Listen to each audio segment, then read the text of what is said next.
আমরা মামলার চার্জশিট দিয়েছে, বিচার শুরু হবে। বলেন তো এই মামলায় কিছুই আমি জানি না, আনসার আর কি যেন নাম দিয়েছো, জীবনে ছাতা নাম ওর শুনি নাই। এখন এই মামলায় যারা সাক্ষী দেবে, মামলার আয়োজনই আছেন, অবশ্যই সাক্ষী তো আস, নাই তো রিপোর্ট দিল কি করে? এই সাক্ষী যারা দেবে, কোরআন আমার সামনে, আল্লাহর কসম এ মামলায় যারা সাক্ষী দেবে, বলেন একটা কথাও সত্য বলতে পারবে না, সব বানিয়ে মিথ্যা কথা বলা লাগবে। আমার সন্তানাদি যারা আছে তারা কি নেতৃত্ব দিতে পারবে মানব জাতিকে? আল্লাহ পাক সঙ্গে সঙ্গে জবাব দিয়েছিলেন,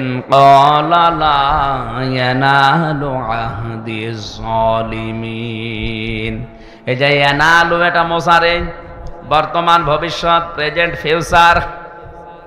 আহাদ মানে অঙ্গীকার করা, ওয়াদা করা। আল্লাহ বলেন কোন জালেমের জন্য আমি আল্লাহর কোনো অঙ্গীকার নেই, ওয়াদা নেই। তার মানে আয়াত দিয়ে আল্লাহ ফতোয়া দিয়েছেন কিয়ামত পর্যন্ত কোন জালেম পৃথিবীর মানব জাতির নেতৃত্ব দিতে পারবে না। অথচ আজ পৃথিবীর বড় বড় জালেম যারা, তারাই নেতা হয়ে বসে আছে।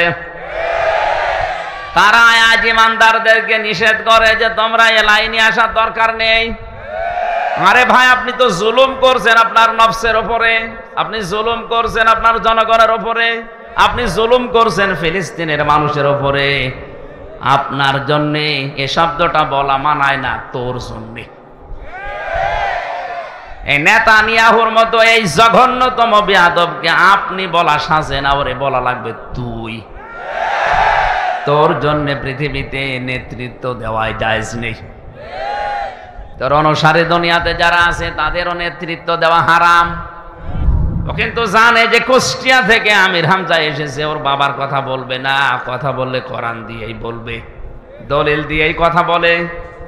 এরপরও হিংসা করে মানে না, না এ তো আমার দলের মুরিদ না, এ তো আমার দলের লোক না।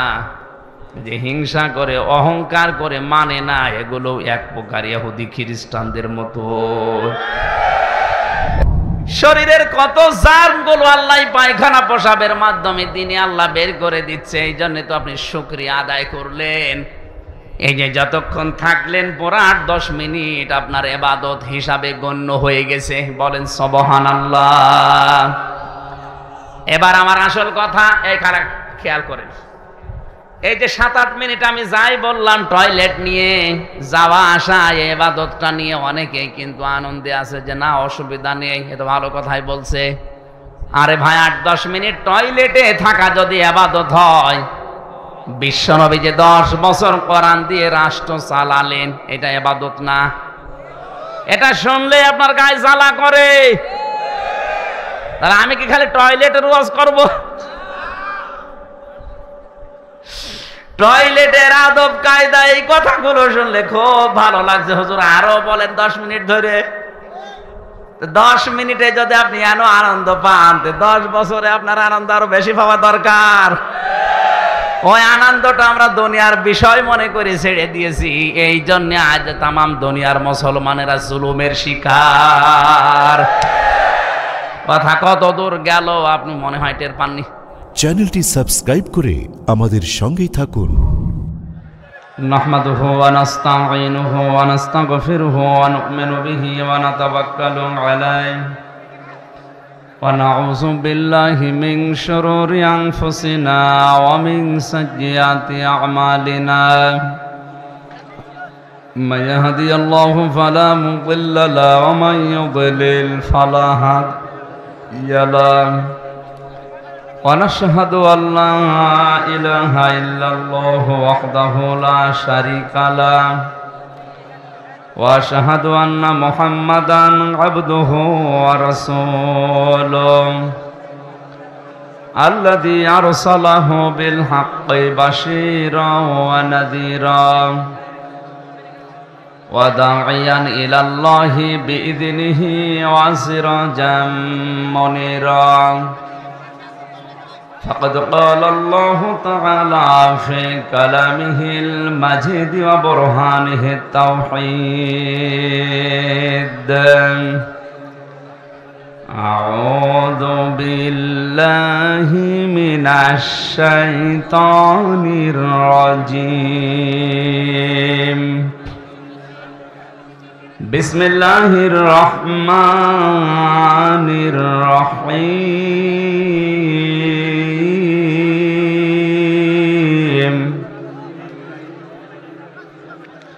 وإن جهنم لموعدهم أجمعين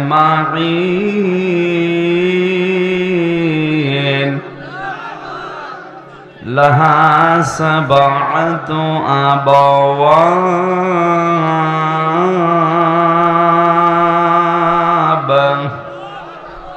لكل باب منهم جزء مقسوم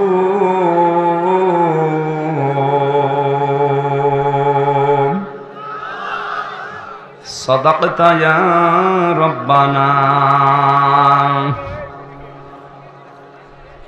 عن أبي هريرة رضي الله تعالى عنه قال قال النبي صلى الله عليه وسلم من سلم المسلمون من لسانه ويده رواه ابن ماجه. وقال تعالى في شأن رسوله إن الله وملائكته يصلون على النبي يا أيها الذين آمنوا صلوا عليه وسلموا تسليما. اللهم صل على محمد وعلى آل محمد كما صليت على إبراهيم وعلى آل إبراهيم إنك حميد مجيد. اللهم بارك على محمد وعلى آل محمد كما باركت على إبراهيم وعلى آل إبراهيم إنك حميد مجيد. দাও খোদা দাও আমায় আবার ওমার দারাজ দিল দাওয়ালির মতো বীর সেনানি জাগাতে নিখিল দাও খোদা দাও আমায় আবার ওমার দারাজ দিল হামজাকে দাও ঘরে ঘরে জীবন দিতে ওকাতরে আবার কাবা ভাঙতে এলে পাঠাওয়া বাবিল দাও খোদা দাও আমায় আবার ওমার দারাজ দিল। আলহামদুলিল্লাহ। রাজশাহী জেলার বাগমারা থানার অন্তর্গত দক্ষিণ মাঝগ্রাম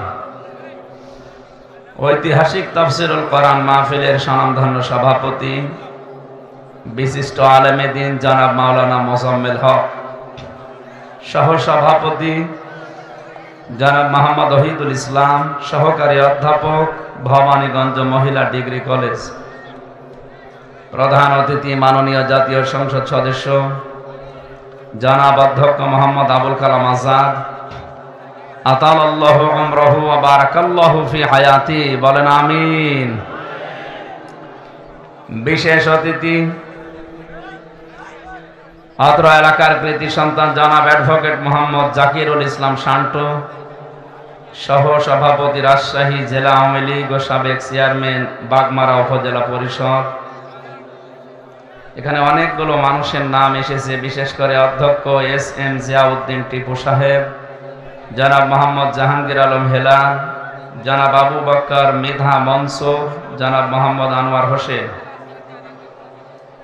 আরফা'না লাকা যিকরাক। শুধু দুনিয়া না আখিরাতেও ইনাদের মর্যাদা আমরা কামনা করি, আল্লাহ যেন দান করেন, বলেন আমিন। প্রধান সমন্বয়ক, আপনাদের এলাকার সন্তান, বিশিষ্ট চিকিৎসাবিদ জনাব ডাক্তার মোহাম্মদ আব্দুল বারী, পরিচালক ভবানীগঞ্জ ক্লিনিক। এতক্ষণ যারা আলোচনা রাখলেন ইসলামিক চিন্তাবিদ, মুফাসসিরে কোরআন, এলাকার সন্তান হাফেজ মাওলানা কারি আফতাব আহমেদ, মাওলানা আব্দুর রশিদ, হাফেজ মাওলানা জাকিরুল ইসলাম। আলেমদের মর্যাদা কামনা করছে, আল্লাহ যেন আরো বাড়িয়ে দেন, বলেন আমিন। মঞ্চে বসা ওলামা একরাম, সামনে বসা মুসলমান ভাইরা, পর্দার আড়ালের সম্মানিতা মা এবং বোনেরা, প্রশাসনের ভাইরা, প্রাণ প্রিয় রাজশাহীবাসী, দল মত নির্বিশেষে কোরআনের এই অনুষ্ঠানে যারা এসেছি, আমরা এই প্রচন্ড গরমে যে ইবাদতে কষ্ট বেশি ওই ইবাদতে সওয়াব বেশি। আজকে যে কষ্ট আমাদের হচ্ছে, আমাদের সওয়াব ডবল হবে আজকের এই অনুষ্ঠানে। এই কারণে নবীজি বলেন, কোরআন পড়তে গিয়ে যদি বেঁধে বেঁধে যায়, আউড়িয়ে যায় মুখে, তাহলে তার ডবল সওয়াব হয়। এই অনুষ্ঠানে এসে যেহেতু কষ্ট পাচ্ছেন গরমে, এরপরে মানুষের সংখ্যা অনেক বেশি, সুতরাং আজকে এরকম অনুষ্ঠান ডবল শুনলে যে সওয়াব হতো, এই এক অনুষ্ঠানে আল্লাহ 1-1.5 ঘন্টায় আমাদেরকে ওই সওয়াব যেন দান করেন। যে আল্লাহ কোরআনের জন্য কষ্ট স্বীকার করার মন মানসিকতা এবং ধৈর্য আমাদেরকে দিলেন, বলেন আলহামদুলিল্লাহ। কোরআনে কারীম শোনার কিছু আদব আছে, আমরা সবাই জানি। এটা তো আর কনসার্ট না, গানের অনুষ্ঠান না যে আপনি যা মনে চাচ্ছে তাই করবে। এটা ইবাদত চলছে। এখন কি চলছে বলেন তো? আর ইবাদত যেভাবে করা লাগে ওইভাবে করে, নয়তো আবার উল্টা গোনা হয়ে যাবে। আপনার না আসায় হয়তো ভালো ছিল। ফাস্তামিউ লাহু আনসিতু, কোরআনে কারীম যেখানে তেলাওয়াত করা হয়, আরম্ভ করা হয়, চুপ থাকবা এবং শুনবা, দুইটাই ফরজ। দুইটাই কি? এখনো যারা চুপ করেননি, আপনি ফরজ তরক করছেন, গোনা হচ্ছে আপনার। চুপ করেন। আল্লাহ পাক বলেন, ইন্না ফি যালিকা লাযিকরা লিমান কানা লাহু কলবুন আও আলকাস সামআ ওয়া হুয়া শাহীদ। সূরা কফের ভেতরে আছে এই তেলাওয়াত, এই কোরআন, এই জিকির যদি শুনতে চাও, 1 নম্বরে উপস্থিত হয়ে শোনো। প্রশ্ন আসতে পারে, সেই বাড়ি আমার এখান থেকে 20 কিলোমিটার দূরে, এত দূর কষ্ট করে এখানে আসা লাগবে কেন? ওখানে তো মোবাইলে লাইভ আমি দেখতেই পাচ্ছি না। মুরগির পেটের নিচে যে ডিমগুলো থাকে ওইগুলো থেকে কিন্তু বাচ্চা হয়, বাইরে যেগুলো থাকে ওগুলো এমনিতেই নষ্ট হয়ে যায়, পচে যায়, বোয়া বলা হয় ডিমগুলোকে। কোরআনে কারীমের এই অনুষ্ঠানে কষ্ট করে আসার ভেতরে কিছু আল্লাহ রেখে দিয়েছেন। এখানে আসলে যে জিনিসটা পাওয়া যাবে, আপনি লাইভ দেখে 20 কিলো দূর থেকে ওটা পাবেন না। কোন মানুষ যখন কোরআন শোনার জন্য বাড়ি থেকে বের হয়, আর আমরা এই নিয়তে যারা এসেছি, যদি আমাদের দুইটা বিষয় থাকে যে আল্লাহ আমি আজকে তাওবা করে ভালো হয়ে যাব। রাজশাহীবাসী, কোরআনে কারীমের প্রতি এই মহব্বত দেখে আমার একটা কথা মনে হচ্ছে, সূক্ষ্ম যে ষড়যন্ত্রগুলো এদেশে কোরআনের বিরুদ্ধে চলছে, আমি বিশ্বাস করি কিয়ামতের আগে দেশে এগুলো সফল হবে না। আল্লাহ যেন আমার এই বিশ্বাসকে সত্যে পরিণত করেন, বলেন আমিন। রাজশাহীবাসী,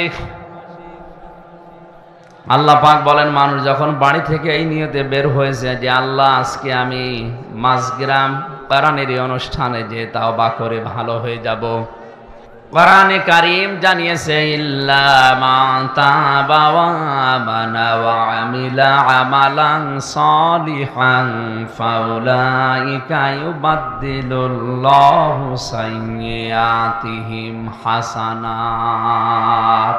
ইলা আখিরি আয়াত। আল্লাহ পাক সূরা ফুরকানের এই 70-71 নাম্বার আয়াতে জানিয়েছেন, কোন মানুষ যদি এই নিয়ত করে বাড়ি থেকে আসে, আল্লাহ আমি আজকে তাওবা করে ভালো হয়ে যাব, এখানে আমার প্রশ্ন আলেমদের কাছে, তাওবা আর ইস্তেগফার এটা কিন্তু এক জিনিস না।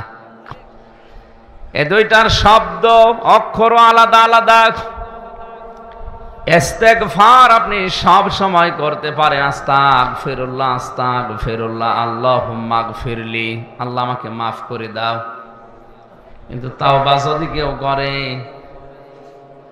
আল্লাহ পাক গ্যারান্টি দিয়েছেন তাওবা করলে ওর পেছনের যে অপরাধগুলো ছিল আমি আল্লাহ শুধু মাফ করে দেই না, ওই জায়গাটা পুরা ফাঁকা হয়ে যায়, পুরাটা নেকি দিয়ে ভরাট করে দেয়। আমার বয়স এখন 33 বছর। এই 33 বছরে যত অপরাধ জানা না জানা আমি করেছি, আজকের এই ময়দানে যদি সত্যিই তাওবা করার নিয়তে আমি বসি, আর যদি তাওবা করতে পারি, আর তাওবার উপরে যদি সত্যি সত্যি টিকে থাকতে পারি, কোরআনে কারীম গ্যারান্টি দিচ্ছে ফাউলাইকা ইউবাদদিলুল্লাহ, আল্লাহ যেন নিজের কুদরতি হাতের আঙ্গুল এভাবে দেখিয়েছেন। এটা তাফসীরে হাক্কানিতে পাবেন। আল্লাহ পাক যেন নিজের কুদরতি হাত এভাবে আঙ্গুল দিয়ে ইশারা দিয়ে দেখাচ্ছেন রাজশাহী, বাগমারা আর এই মাছ গ্রামে এই ময়দানের মানুষগুলো কি, এই মানুষগুলো যারা তাওবা করার নিয়তে বসে আছে, ফাউলাইকা ইউবাদদিলুল্লাহ বাদদালা ইউবাদদিলু তাবদীলান ফাহুয়া মুবাদদিলুন, এটা বদল হয়ে যাবে, পাল্টিয়ে যাবে, পরিবর্তন হয়ে যাবে। সাজ্জিয়াতিহিম হাসানাত, দুইটাই বহুবচন। যত গুনাহ ছিল পুরা উল্টিয়ে ওইটাই নেকি দিয়ে পাল্টিয়ে দেব আমি আল্লাহ। এবার আমাদের প্রশ্ন হচ্ছে, তাওবা ইস্তেগফার তো সব সময় করছে, আল্লাহ আমারে মাফ করো, আমাকে মাফ করো, আস্তাগফিরুল্লাহ। গফার থেকে শব্দটা ইস্তেগফার বা ইস্তেফাল, আর তাওবা এটা কিন্তু ওই শব্দ না। আপনি যদি সত্যি এখানে বসে আজকে তাওবা করার নিয়ত করেন, কত বড় বিশাল একটা বেনিফিট পাওয়া যাচ্ছে। জাকিরুল ইসলাম শান্টু সাহেব 50 বছর বয়স মনে করেন, এই 50 বছরের দুনিয়ায় যত অপরাধ করেছে, যে ধরনের অপরাধ হোক, সব আজকে কোরআনের ইজ্জতে তাওবার খাতিরে আল্লাহ মাফ করে জায়গাটা নেকি দিয়ে ভরাট করে দেবে। এটা কি এমনি এমনি দেওয়ার কথা? তাওবাটা কি জিনিস তাহলে? আমাদের দেশে বিভিন্ন দরবারে গেলে মানুষকে তাওবা পড়ায় পীর সাহেবরা, যে আস্তাগফিরুল্লাহ রাব্বি মিন কুল্লি যামবি ওয়া আতুবু ইলাইহি, হয়ে গেল না। এটা তাওবার একটা বাক্য। কোরআনে কারীম জানিয়েছে কোন মানুষ যদি সত্যি তাওবা করে, তাহলে তাকে দুইটা শর্ত মানা লাগবে, আর একটা সময় মেনটেন করা লাগবে। সূরা জুমার 24 নম্বর পারার 3 নম্বর পৃষ্ঠার 12 নম্বর লাইনের 53 নম্বর আয়াতে আল্লাহ দলিল দিয়েছেন, আমরা তাওবা যদি করতে চাই শর্ত মানা লাগবে কয়টা? আরো জোরে বলেন। সময় একটা। শর্তগুলো কি কি এবার দেখেন তো। এত বড় বিশাল লাভের জিনিস আল্লাহ আমাদেরকে ময়দানে আসার কারণে দিচ্ছে, এটা খেলা করার জন্য না। ওয়ানিবু ইলা রাব্বিকুম ওয়াসলিমু লাহু মিন ক্বাবলি আইয়াতিয়াকুমুল আযাবু সুম্মা লা তুনসারুন। এটা তাফসীরে ফি জিলালিল কোরআনে পাবেন। সাইয়্যিদ কুতুব শহীদ রহমাতুল্লাহ আলাইহি তাফসীর করতে গিয়ে লিখেছেন, কোন মানুষ যদি সত্যি তাওবা করে, তাকে ফিরে আসা লাগবে 1 নম্বরে আল্লাহর দিকে। কার দিকে? এই শব্দটা শুনতে যত সহজ মনে হচ্ছে, প্র্যাকটিক্যাল লাইফে শব্দটা মিলানো অত সহজ না। কোন মানুষ যদি বলে আল্লাহ আমি তোমার দিকে ফিরে আসলাম, এ কথা বলার কারণে তার জীবনে অনেক কিছু ছাড়া লাগতে পারে। কথার ওজন টের পাচ্ছেন আপনি? না না, কথার ওজন টের পাওয়ার কথা আলেমদের। এ পৃথিবীতে কেউ যদি বলে আল্লাহ আমি তোমার দিকে ফিরে আসলাম, ওর জীবনে বহু জিনিস ছেড়ে দেওয়া লাগতে পারে। হয়তো এতদিন লাল পানি খেয়েছে, অনেক আনন্দে ছিল, ওই লাল পানি ছেড়ে দেওয়া লাগবে না? লাগবে না? এতদিন মেয়ে বউ বেটার বউকে বেপরদায় চালিয়েছে, কেউ যদি বলে আল্লাহ তোমার দিকে ফিরে আসলাম, ওইটাও ছেড়ে দেওয়া লাগবে। আর ওইটা ছেড়ে দেওয়া কি অত সহজ? আপনি যদি আজকে যে বলেন আমি আল্লাহর দিকে ফিরে এসেছি, তওবা করে এসেছি ময়দান থেকে, আর তোমাদেরকে এভাবে রাস্তায় যেতে দেব না, এমনও বউ আছে বলবে তোর ভাত আমি খাবো না। এই শব্দটা বলা যত সহজ ছিল, প্র্যাকটিক্যালি মিলানো অত সহজ।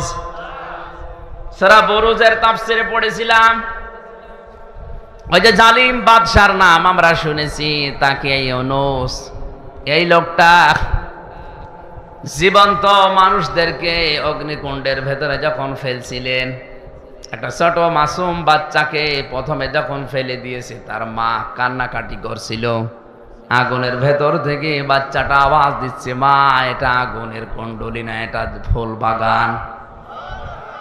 তুমিও আমার মতো লা ইলাহা ইল্লাল্লাহ শব্দটা উচ্চারণ করে চলে আসো, আমার মতো তুমিও বাগানে থাকতে পারবে। এ দৃশ্য দেখে ওই বাদশার যে মন্ত্রী ছিল, সেও ছিল জালেম। এ দৃশ্য দেখার পরে চিন্তা করছে, প্রচন্ড অগ্নিকুণ্ডের ভেতরে, এ প্রজ্বলিত আগুনের ভেতরে যদি এ কালিমা পড়ার পরে ফুল বাগান মনে হয়, আমার জীবনের মন্ত্রিত্ব পাওয়ার পরও আমি এরকম বাগান পাইনি। আমি আজকেই তওবা করলাম, আমি ফিরে আসলাম। বাদশার কানে কথা যাওয়ার সঙ্গে সঙ্গে তার মন্ত্রিত্ব থেকে তাকে বাদ দিয়ে দিয়েছে।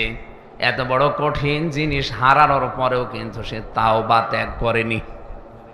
আর আপনি আজকে এখান থেকে আনিব ইলা রব্বিকুম, এ শব্দ শোনার পরেই মনে করছেন তো সহজ শব্দ, আল্লাহর দিকে ফিরে আসা, এই আর কি, এই আর কি। আপনি মিলিয়ে দেখেন আপনার জীবনে কত কিছু ছেড়ে দেওয়া লাগতে পারে। 2 নাম্বার শর্তটা আরো কঠিন, আসলিমু লাহু, আত্মসমর্পণ করা লাগবে। এটা শিখিয়েছিলেন আমাদের জাতির পিতা হযরত ইব্রাহিম নবী আলাইহিস সালাম। আত্মসমর্পণ আল্লাহর বিধানের সামনে কি করে করা লাগে, তার জীবনে 50টা পরীক্ষা দিয়ে তিনি আমাদেরকে দেখিয়েছেন।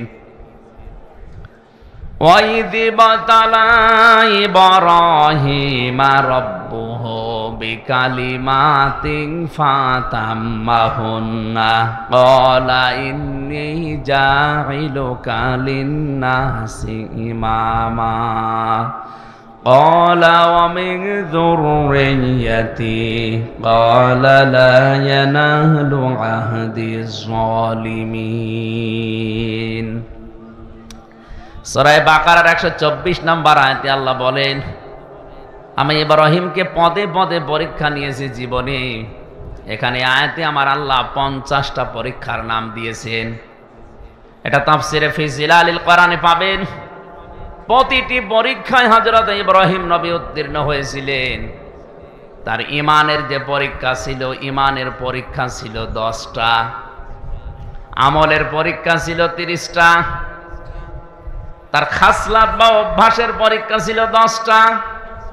এই 50টা পরীক্ষা পড়া কোরআনে আল্লাহ সাজিয়েছেন। আমি জেলখানায় 3টা বছর বসে বসে মাওলানা মামুনুল হকের সাথে আমি এই বিষয়গুলো শেয়ার করে করে সাবজেক্টগুলো বানিয়েছিলাম। 50টা পরীক্ষা যদি তাফসীর আকারে একটা একটা করে বলা হয় 50 দিন লাগবে, এত কথা আছে।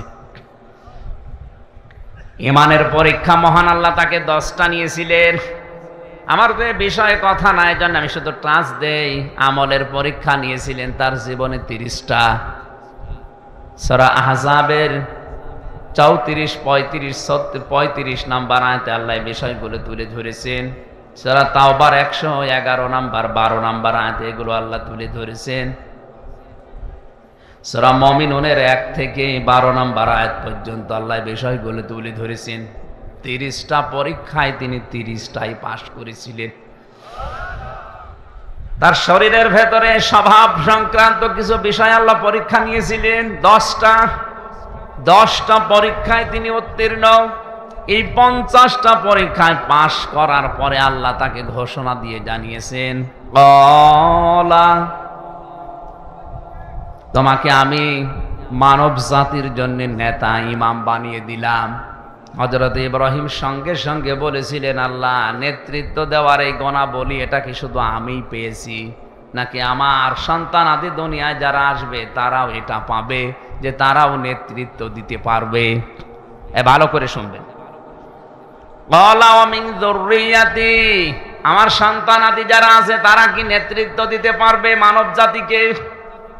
আল্লাহ পাক সঙ্গে সঙ্গে জবাব দিয়েছিলেন, ক্বালা লা ইয়ানালু আহদিজ জালিমিন। এই যে ইয়ানালু, এটা মোসারে, বর্তমান, ভবিষ্যৎ, প্রেজেন্ট, ফিউচার।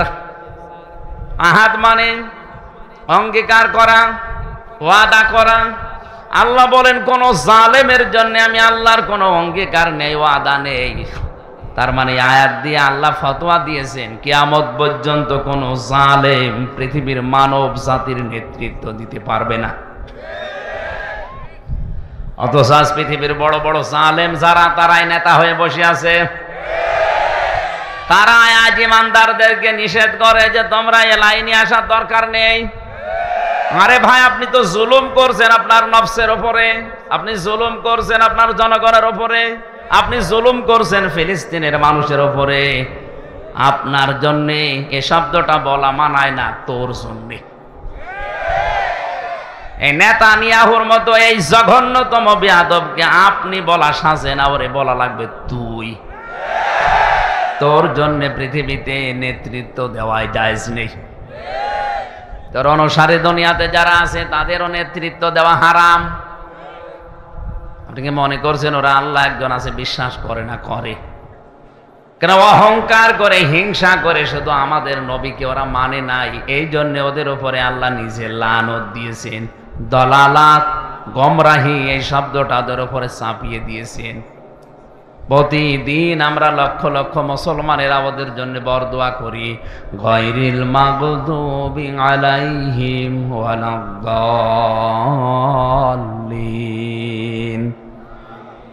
এই শব্দটা বলা হয় না? 17 ওয়াক্ত নামাজ, 17 রাকাত নামাজ যদি কেউ ফরজ নামাজও পড়ে প্রতিদিন, সুন্নত নফল মুস্তাহাব নাও পড়ে, শুধু ফরজ নামাজ পড়ে, তাও 17 বার এই বরদোয়া আপনি ইহুদি খ্রিস্টানদের উপরে দিতে আসেন 5 ওয়াক্ত নামাজে। আর যদি নফল সুন্নত পড়েন, ওয়াজিব পড়েন, তাহলে কয়েকশো বার আপনার মুখ দিয়ে আল্লাহ একটা কথাই বের করে নিচ্ছে, বলো যে তোমাদের উপরে আল্লাহর লানত, গজব, তোমরা গোমরাহ। কিয়ামত পর্যন্ত ইহুদিদের উপরে আল্লাহর লানত, আল্লাহর গজব। তাফসীরে আমি যে 2টা কারণ পেয়েছি এদের উপরে গজব নাযিল করা, আল্লাহ রাব্বুল আলামিন 2টা কারণের ভেতরে দিয়েছেন। ওরা সত্যকে সত্য জানার পরেও মানত না, হিংসা করে আর অহংকার করে। ওদের তাওরাতে, ওদের ইনজিলে লেখা ছিল আমাদের নবী মুহাম্মদুর রাসূলুল্লাহ শেষ নবী, সর্বশ্রেষ্ঠ নবী। কিন্তু নিজেদের ধর্মে, ইহুদি ধর্মে, খ্রিস্টান ধর্মে মুহাম্মদুর রাসূলুল্লাহ আসে নাই। এই কারণে তারা জানার পরও অহংকার করে, হিংসা করে মানত না। যে সত্যকে সত্য জানার পরে যদি কেউ হিংসা করে, অহংকার করে, না মানে, আল্লাহ পাক বলেন কিয়ামত পর্যন্ত তার উপরে আমার লানত, আমার বরদোয়া, আমার গজব। বলেন নাউজুবিল্লাহ। এই আয়াত পড়ার পরে মনে হচ্ছে এটা শুধু এখন আর ইহুদি খ্রিস্টানদের উপরে নেই, এটা আমাদের উপরেও এখন চাপতেছে। কারণ এখানে হাজারো মুসলমান সত্যকে সত্য জানার পরও আজ অনেকে মানতে চায় না, হিংসা করে আর অহংকার করে।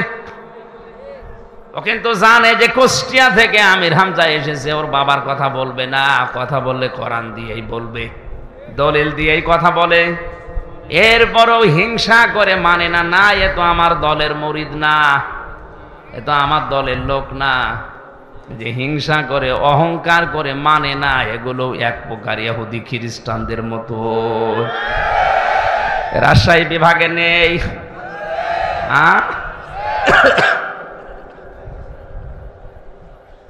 আমি আসলিমর ব্যাখ্যায় ছিলাম। জাতির পিতা ইব্রাহিম আলাইহিস সালাম আসলিমও করেছিলেন যেভাবে, উম্মতি মুহাম্মদি আমরা যারা দাবি করছি যে তাওবা করি ভালো হয়ে যাব, আমরা যদি তার মতো আসলিমও করতে পারি।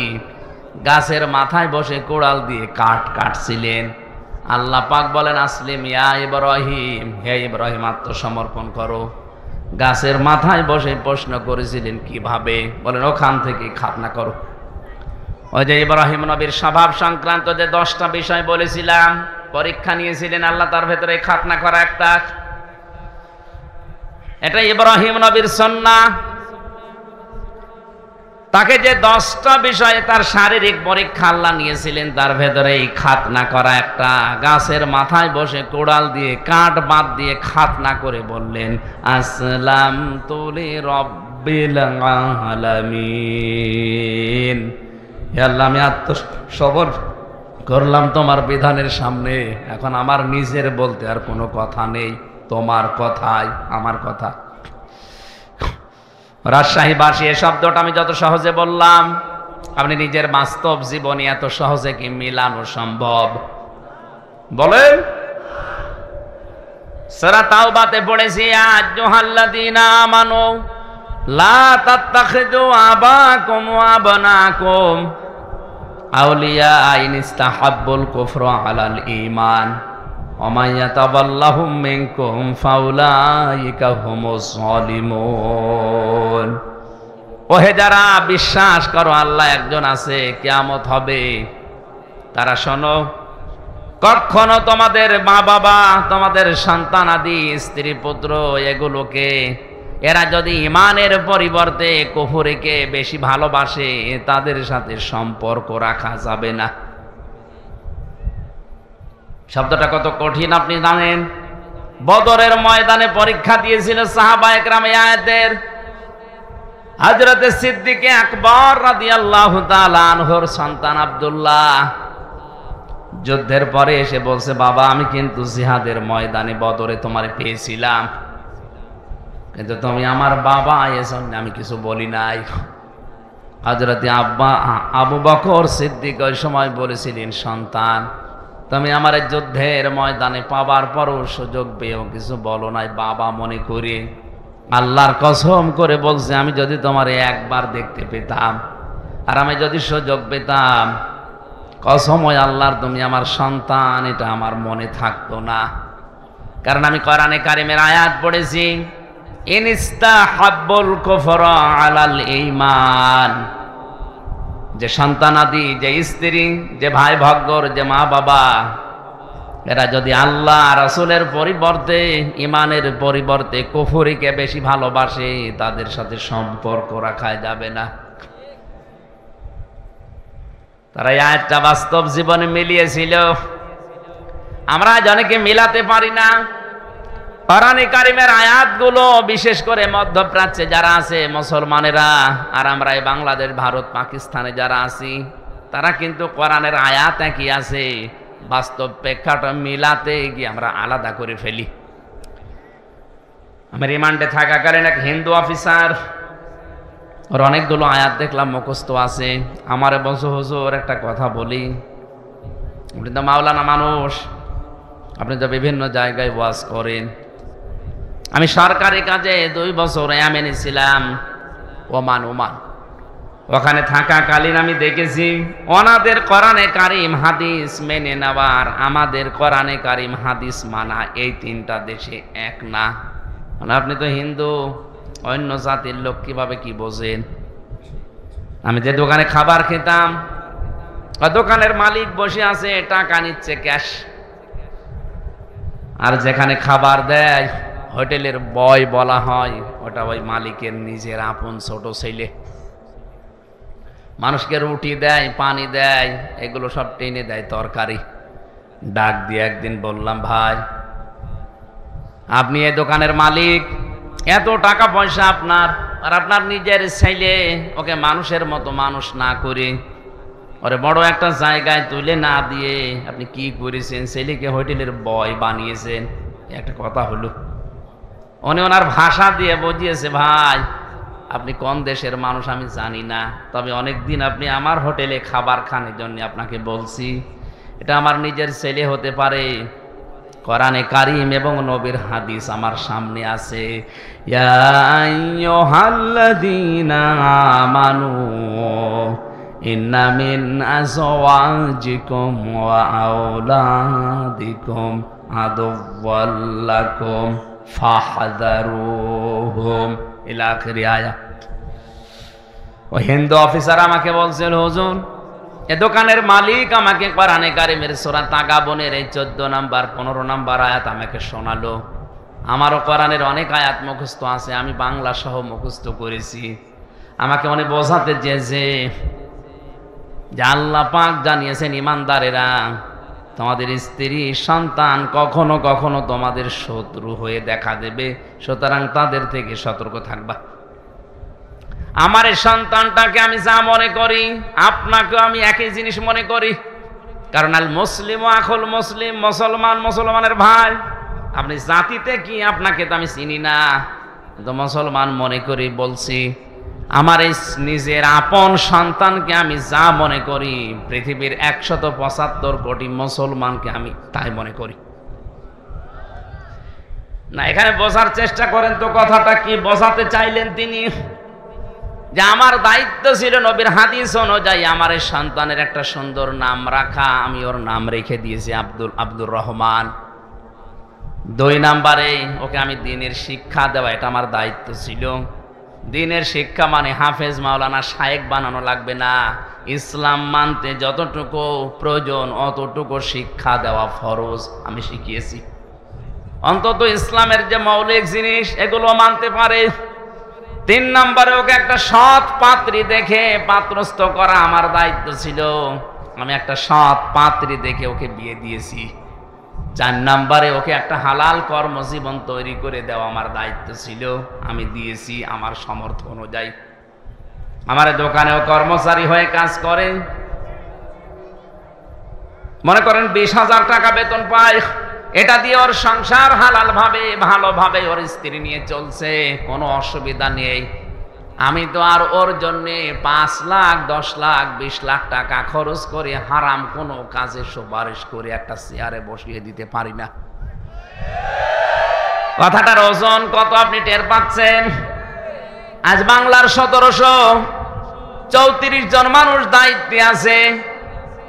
এই ওয়ামানের এই দোকানদার মুসলমানের মতো যদি এদের মন মানসিকতা তৈরি হয়ে যেত, এই দেশে ঘুষ নেওয়ার জন্য পিটিয়েও লোক পাওয়া যেত না। তিনি কি বোঝাতে চেয়েছেন যে আমার এই সন্তানের উপরে হাদিস অনুযায়ী 4টা দায়িত্ব ছিল আপনার, আমি পালন করেছি। আমি কোরআনের আয়াতও সামনে রেখেছি, যেহেতু আমার শত্রু, ওর থেকে সতর্ক থাকা লাগবে। ওকে এমন জায়গায় আমি তুলে দিতে পারি না যে জায়গায় যে ও যেখানে বসার যোগ্যতা রাখে না। আমি টাকা পয়সা ঘুষ দিয়ে প্রভাব প্রতিপত্তি খাটিয়ে ওই চেয়ারে ওরে বসিয়ে দিলাম, ওইটার কারণে ওই চেয়ারে বসে ও আরো হাজারো অন্যায় করবে। আপনি বলেন তো এই নিয়মটা বাংলাদেশে এখন কেউ মানছে না? এই জন্য ওনাদের কোরআনে কারিমের আয়াতগুলো মানা আর আমাদের দেশের মানুষের কোরআনের আয়াত মানা একই আয়াত, কিন্তু মেনে নেওয়ার সিস্টেমটা এক না। আজ আমরা এই মন মানসিকতা নিয়ে যদি তৈরি হতে পারতাম যে ঈমান এবং আল্লাহর পরিবর্তে যারা কুফরিকে, শিরিককে, বেদাতকে বেশি ভালো মনে করে, ও আমার সন্তান হলো আমার শত্রু, ও আমার স্ত্রী হলো আমার শত্রু, ওর থেকে আমার সতর্ক থাকা লাগবে। হ্যাঁ, ওর প্রতি আমার যে দায়িত্বগুলো আছে জায়েজ পর্যায়ে আমি জীবন থাকতে পালন করে যাব। ওকে আমার দ্বীনের শিক্ষা দেওয়ার দরকার ছিল, আমি শিক্ষা দিয়ে দিয়েছি। আজকে দুপুর বেলা যেখানে মাহফিল ছিল আমি বলেছিলাম, এদেশে বাংলাদেশে একজনের 4টা ছেলে, সব হায়ার এডুকেটেড, সব উচ্চ শিক্ষিত, আর 2টা মেয়ে। 6 ভাই বোন মিলে বাবার সম্পদগুলো নিজেদের নামে লিখে দিয়ে এই 95 বছর বয়সী এই বৃদ্ধকে পাঠিয়ে দিয়েছে রাস্তায়। যা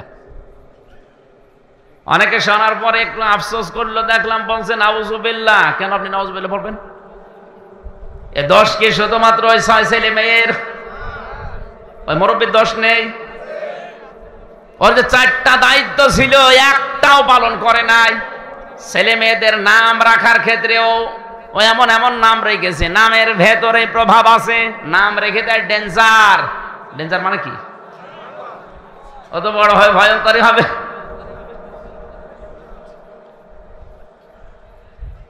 নাম রেখে দিয়েছে বুলেট, অত যারে তারে মারবে।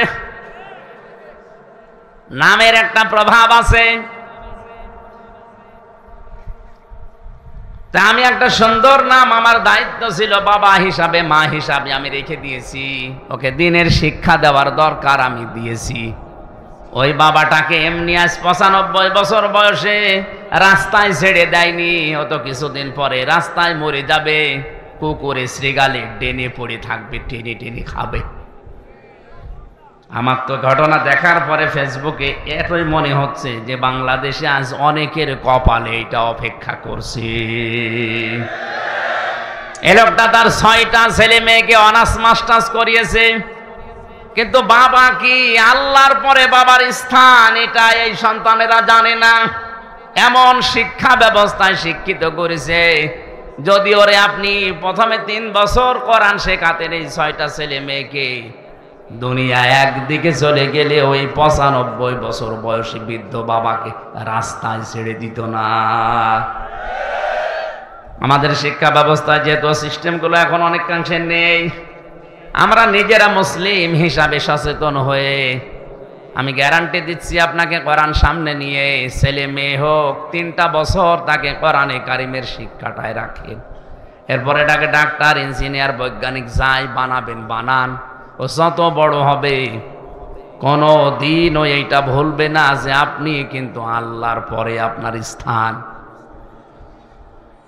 এখনো পর্যন্ত যদি ওই মুরব্বীর মতো রাস্তায় শেষ বয়সে আসতে না চান, ডেনে পড়ে মরে কুকুরের খাবার হতে না চান, ছেলে মেয়েদেরকে এখনো 3 বছর কোরআনে কারিমের শিক্ষায় অভ্যস্ত করেন।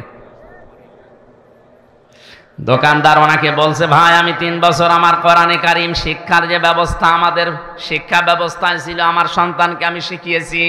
ও ইসলামের মৌলিক বিষয়গুলো এখন জানে, যে 5 ওয়াক্ত নামাজ পড়া লাগে, রোজা রাখার আগে রমজানে সম্পদ এই পরিমাণ থাকলে যাকাত দেওয়া লাগে, এই পরিমাণ সম্পদ থাকলে হজ করা লাগে, আল্লাহর পরে মার বাবার স্থান, এই মৌলিক বিষয়গুলো ওর জানা আছে, আমি ওকে জানিয়ে দিয়েছি।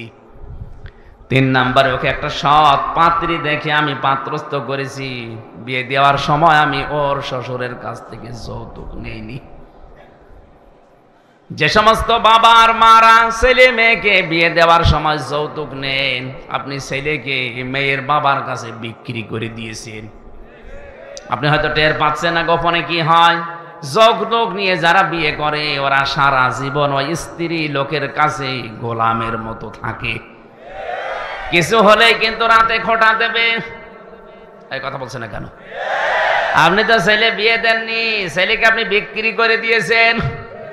আমার ছেলেকে আমি ওই করি নাই, আমার ছেলেকে আমি একটা সৎ পাত্রী দেখে যৌতুক নেইনি, বিয়ে দিয়ে এনেছি। আর আমাদের দেশে যৌতুক নেইও। 4 নম্বরে ওকে আমি একটা হালাল কর্মজীবন আমার সামর্থ্য অনুযায়ী তৈরি করে দিয়েছি। আজ বাংলার প্রতিটি বাবা, প্রতিটি দায়িত্বশীল যদি এই মনে করে কোরআনের এই আয়াতটা, সূরা তাগাবুনের এই আয়াতটা মেনে নিত, বাংলাদেশে আল্লাহর কসম ঘুষ চলতো না।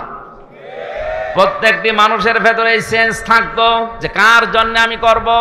আমার ছেলের জন্যে, আমার গ্রামের ছেলের জন্যে, কুষ্টিয়ার জেলার ছেলের জন্যে, রাজশাহীর ছেলেও তা, কুষ্টিয়ার ছেলেও তা, আমার নিজের আপন ছেলেও তা, সবই আমার কাছে সমান। শত্রু হলে আমার নিজের ছেলেও শত্রু হতে পারে, শত্রু হলেও কুষ্টিয়ার ওই ছেলেও শত্রু হতে পারে। কথা বলেন না কেন? আল্লাহ আমাদেরকে কোরআনের আয়াতটা এইভাবে অনুধাবন করে মানার তৌফিক দান, বলেন আমিন। হযরত ইব্রাহিম নবী আলাইহিস সালাম যেভাবে আত্মসমর্পণ করেছিলেন, সত্যি সত্যি যদি ওভাবে আল্লাহর 500 বিধান আছে কোরআনে, জানার পরে আপনি মাথা নত করে দেন, স্যালেন্ডার করেন, এই 2টা শর্ত মানবেন। কখন? মিন ক্বাবলি আইয়াতিয়াকুমুল আযাবু সুম্মা লা তুনসারুন। আল্লাহ পাক বলেন ওই আযাব আসার পূর্বে তোমার এই 2টা শর্ত মানা লাগবে, যখন তোমাদেরকে আর সাহায্য করা হবে না। রাজশাহীবাসী মন খুলে বলেন, আমাদেরকে সাহায্য করা হবে না কখন? মরণের সময়। কখন? বলেন বলেন। আর মরণ তো আসবে 71 সালে। কখন? 41 এখন বসে আসি, দাঁড়াতেও না পারি, কথা বলেন না কেন? সুতরাং আমাকে শর্ত মেনে নেওয়া লাগবে দুইটা, সময় মেনটেন করা লাগবে একটা। শর্ত তো আমরা কম বেশি জানলাম, অনেকে মেনে নেওয়ার সিদ্ধান্ত হয়তো নিয়েছেন যে আল্লাহর দিকে আমি আজকে ফিরে আসব, আল্লাহর বিধানের সামনে আমি আত্মসমর্পণ করব। এতে যদি অনেক কিছু ছেড়ে দেওয়া লাগে আমি রাজি আছি। ইব্রাহিম নবী ছাড় দিয়েছিলেন না? তার বাবাকে ছেড়ে দিয়েছেন। যখন আগুনে ফেলছিল ওই কঠিন মুহূর্তে তিনি তাকিয়ে দেখলেন যে চড়কা আছে, চড়ক গাছ, এটা তার বাবা পর্যন্ত ধরে ঘোরাচ্ছে। তিনি কেঁদে ফেললেন, ডাক দিয়ে বলে, রব্বুল আলামিন, দুনিয়ায় বিপদে পড়লে মানুষ বাবা আসে সাহায্য করার জন্য, আর আমি আজকে দেখতে পেলাম আমার বাবা নিজে আমাকে আগুনে ফেলার জন্য নিজে চড়ক গাছ ধরে ঘোরাচ্ছে। আমার বিশ্বাস হয়ে গেছে আসমান জমিনে তুমি ছাড়া আর কেউ নেই, মাবুদ তুমি আমাকে বাঁচাও। ফেরেশতা এসেছিল, তিনি নেননি। আল্লাহ পাক তার এই ঈমানটা দেখার পরে আগুন পর্যন্ত ফুল বাগান বানিয়ে দিয়েছেন। সালামান শব্দ দিয়ে পুরা আগুনের বাগান, আগুনের কুণ্ডলকে আল্লাহ সালামান দিয়ে বেহেশতের বাগান বানিয়ে দিয়েছেন। আমার রাজশাহীবাসী, আমি আবার বলছি, এই শর্ত দুইটা যদি সত্যি আজকের এই ময়দানে এসে আমরা মেনে নেওয়ার সিদ্ধান্ত নিতে পারি, আর সময়টা যদি মেনটেন করতে পারি যে না 41 71 না, এখনই মরণ এসে যেতে পারে, সুতরাং আমি এক্ষুনি পরিবর্তন হয়ে গেলাম, আল্লাহর ঘোষণা মিথ্যা হবে না। বাড়ি যাওয়ার আগে আপনাকে মনে হবে যে আপনার মা কেবল প্রসাব করেছে, আপনি বেগুনা ব্যক্তির মতো হয়ে যাবেন। এই নিয়তেই তো আমরা এসেছি নাকি বলেন? আল্লাহ পাক আমাদেরকে সূরা ফুরকানের এই 71 নম্বর আয়াত আমাদের জীবনে যেন কার্যকর করে দেন, বলেন আমিন। দরুদ আর সালাম পড়ে আজকের তেলাওয়াতকৃত আয়াত, গুরুত্বপূর্ণ দুইটা আয়াত পড়েছি সূরা হিজর থেকে, 43 44 নম্বর আয়াত। আমার যতটুকু কোরআনের উপরে আয়াত আছে, আমি যতটুকু তাফসিরে আয়াতের উপরে দেখেছি, আমার তো মনে হচ্ছে এই যে গরমে 1-1.5 ঘন্টা না, কিয়ামত পর্যন্ত আয়াতের কথা বললেও কথা শেষ হবে না। এত কথা আল্লাহ লুকিয়ে রেখেছেন, শুধু টান দিয়ে বের করা লাগবে। আজকে আমরা চেষ্টা চালাবো তাফসির আকারে আবিষ্কার করার, ইনশাআল্লাহ। জবান খুলে কোরআন শোনার জন্য পড়েন, আউযু বিল্লাহি মিনাশ শাইতানির রাজিম, বিসমিল্লাহির রহমানির রহিম, ওয়া ইন্না জাহান্নামা লামাউইদুহুম আজমাইন, লাহা সাবআতু আবওয়াব, লিকুল্লি বাবিম মিনহুম জুজউম মাকসুম।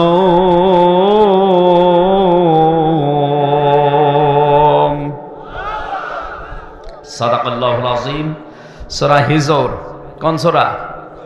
হিজর মানে পাহাড়ের পাথর। কিসের পাথর? পাহাড়ের পাথর নামে আল্লাহ এই সূরাটা নাযিল করলেন। 99টা আয়াত দিয়েছেন। এ সূরার সর্বশেষ আয়াত হচ্ছে, আল্লাহ পাক বলেন, ইবাদত করতে থাকবা ওই সময় পর্যন্ত যতক্ষণ তোমার কাছে মরণ না আসে। তার মানে ইবাদত এটা শুধু 2-1 দিন 5 দিনের ব্যাপার না, মানুষের জীবনে ইবাদত চলবে ওই সময় পর্যন্ত যতক্ষণ পর্যন্ত মরণ না আসে। এখন ইবাদতটা কি? আমরা অনেকে এখানে ধারণা করে রেখে দিয়েছি। এই সূরার সর্বশেষ আয়াত কি? ওয়া'বুদ, তোমরা ইবাদত করো, রব্বাকা, তোমার রবের, হাত্তা, যতক্ষণ, ইয়াতিয়াকাল ইয়াকিন, তোমার কাছে মরণ না আসে। আমি আয়াতের তাফসীর পড়তে গিয়ে কাবীর ফখরুদ্দিন রাজি রহমতুল্লাহ আলাইহির 5টা মন্তব্য পেয়েছি। আমি কি তাফসীর আকারে বলবো না কিচ্ছা বলবো? তাফসীরুল কোরআন মাহফিল আপনি লিখে দিয়েছেন, এই জন্য আমি ওইদিকে যাচ্ছি। যেহেতু ধারণাটা পাল্টাতে হবে এবাদতের, মানুষ মনেই করে এবাদত মানে মসজিদে যতক্ষণ নামাজ পড়ি ওইটা এবাদত, রমজান আসলে যতক্ষণ 11-12 ঘন্টা রোজা রাখি ওইটা এবাদত, হজ করতে গিয়ে যে 4-5 দিন সময় লাগে ওইটা এবাদত, যাকাত শুধু বছরে একবার যে কয় মিনিট দিয়েছি ওইটা এবাদত। কে বলেছে আপনাকে? আল্লাহ পাক বলেন মরণ যতদিন না আসে ততদিন পর্যন্ত ইবাদত করবা তোমার রবের। তার মানে শব্দ থেকে বোঝা যায় ইবাদত শুধু মসজিদের এই 5 মিনিট 7 মিনিট 10 মিনিট না, রমজানের 11-12 ঘন্টা না, অবশ্যই ইবাদত করা লাগবে আজরাইল আসার আগ পর্যন্ত। এই হিসাবে আমি যে খাবার খাই এটাও ইবাদত। কথা বলেন না কেন? কেউ যদি সকালবেলা উঠে নাস্তা করার সময় বলে বিসমিল্লাহির রহমানির রহিম, এই শব্দ বলার পরে মুখে খাবার দেয়, 8 মিনিট 10 মিনিট 15 মিনিট 20 মিনিট ধরে যদি রুটি খায় খাবার খায়, পুরা খাবারটাই হয়ে যাবে ইবাদত। খাবার খাওয়ার পরে টয়লেটের প্রয়োজন দেখা দেয়, টয়লেটে প্রবেশ করার সময় যদি কেউ বাম পা দিয়ে প্রবেশ করে বলে আল্লাহুম্মা ইন্নী আউযু বিকা মিনাল খুবুসি ওয়াল খাবাইস, হে আল্লাহ আমি যত দুষ্ট জিন আছে সে নারী জিন হোক পুরুষ জিন হোক তাদের থেকে তোমার কাছে আশ্রয় চাই। এই শব্দটা বলার পরে যখন মানুষ টয়লেটে বসে তখন শয়তানের চোখের উপরে পর্দা পড়ে যায়। এখানে কত হাজার হাজার মুসলমান আছে এই শব্দটা বলে টয়লেটে বসবে এইটাও বলে না, ও জানেও না। শয়তান কিন্তু জান্নাত থেকে আদম হাওয়াকে বের করে দেবে, এটা তার টার্গেট ছিল না। প্রথমে ওর প্রথম টার্গেট ছিল আদম হাওয়াকে আমি কি করে উলঙ্গ অবস্থায় লজ্জা স্থান দেখব। এজন্য এই শব্দটাকে নবীজি আমাদের শিখিয়েছেন, শয়তান যেন তোমাদের লজ্জা স্থান থেকে আনন্দ করতে না পারে। আজ যারা নিজেদের শরীরকে উন্মুক্ত করে গোপন অঙ্গগুলো মানুষকে দেখিয়ে আনন্দ পায়, বুঝবেন ওইটার ভেতরে আর শয়তানের ভেতরে কোনো পার্থক্য নেই। আমরা বাংলাদেশ সহ একটা বিশ্বে একটা প্রাণী দেখি, কুকুর, 1-1.5 হাত লেজ। কথা বলে না কেন? অথচ লেজটা পুরো উল্টো করে দেখিয়ে মানুষকে বলে যা দেখবি দেখ। ও কিন্তু ঢেকে রাখলে রাখতে পারে, এ কথা বলছে না কেন? ও ঢেকে রাখলে রাখতে পারে, লজ্জা স্থান উন্মুক্ত করে মানুষকে দেখে আরো আনন্দ পাচ্ছে। আজ যারা নিজেদের গোপন অঙ্গকে, যে সমস্ত বিষয়গুলো ঢেকে রাখা দরকার ছিল, এগুলো যারা জনগণকে দেখিয়ে উন্মুক্ত করে আরো আনন্দ উল্লাস করে, বুঝবেন এইটা আর কুকুর সমান।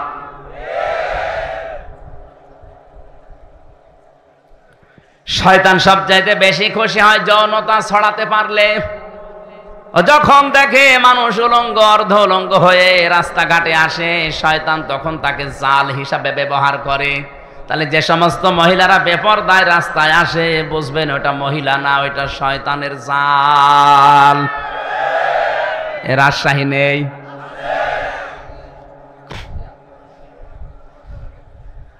কোন মহিলাকে নবীজি দাজ্জুস বলেন নাই হাদিসে, আর দাজ্জুস লা ইয়াদখুলুল জান্নাহ, এটা মুযাক্কার শব্দ। ওই পুরুষ মানুষ দাজ্জুস যার মেয়ে পর্দার ভেতরে কন্ট্রোলে থাকে না, যার স্ত্রী পর্দার ভেতরে কন্ট্রোলে থাকে না, যার বোন পর্দার ভেতরে কন্ট্রোলে থাকে না, যার মা পর্দার ভেতরে কন্ট্রোলে থাকে না। নবীজি ওই পুরুষকে বলেছেন দাজ্জুস, ওর জন্য জান্নাত হারাম। এই হাদিস অনুযায়ী বাংলাদেশে কত মানুষের উপরে জান্নাতে যাওয়া নিষিদ্ধ, আপনি চিন্তা করে দেখেন। আজকে থেকে আমলটা আমরা ইবাদতটা আরম্ভ করব। টয়লেটে যদি 8 মিনিট 10 মিনিট আপনি সময় ব্যয় করেন, এই দোয়াটা পড়ে বসার সঙ্গে সঙ্গে ইবাদত আরম্ভ হয়ে যায়। বলেন ওইটাও আবার ইবাদত? হ্যাঁ, ওইটাও ইবাদত। ওখান থেকে যখন ডান পা দিয়ে আপনি বের হয়ে বলেন গফরানাক, কি বলেন? কেন বলেন বলেন তো? এই কথাগুলো ভালো করে বোঝেন। কেন আপনি 8-10 মিনিট 15 মিনিট টয়লেটে বসে থাকার পরে ডান পা দিয়ে বের হওয়ার সময় গফরানাকা বলেন? আল্লাহকে বলতে চান, মাবুদ আমি এই 10 মিনিট পর্যন্ত তোমার জিকিরের, তোমার তাওবার, তোমার ক্ষমার বাইরে ছিলাম, আমি পড়তে পারি নাই। এই জন্য বের হওয়ার পরে আমি তোমার কাছে বলছি গফরানাকা, আমাকে আগে মাফ করে দাও। আলহামদুলিল্লাহিল্লাযী, সব প্রশংসায় তোমার। আযহাবা আন্নিল আযা ওয়াফানি, প্রশংসা এই জন্য করছি যে তুমি আমার পেট থেকে গান্ধা জিনিসগুলো বের করে দিয়ে, এই কষ্টদায়ক বিষয়গুলো বের করে দিয়ে তুমি আমাকে নিরাপত্তা দিলে, স্বস্তি দিলে, শান্তি দিলে। এই শব্দটা শুধু বলা না, বাস্তবে যদি আমার আল্লাহ সত্যি এটা বন্ধ করে দিত, টয়লেট যদি কারো বন্ধ হয়ে যায়, প্রসাব যদি বন্ধ হয়ে যায়, ডাক্তার আছে, আমারও কয়েকদিন আগে চট্টগ্রামে থাকাকালীন বন্ধ হয়ে গিয়েছিল প্রসাব। ডাক্তারকে দেখানোর পরে আমারে বলছে 12,000 টাকা খরচ হবে এটা আবার চালু করার জন্য।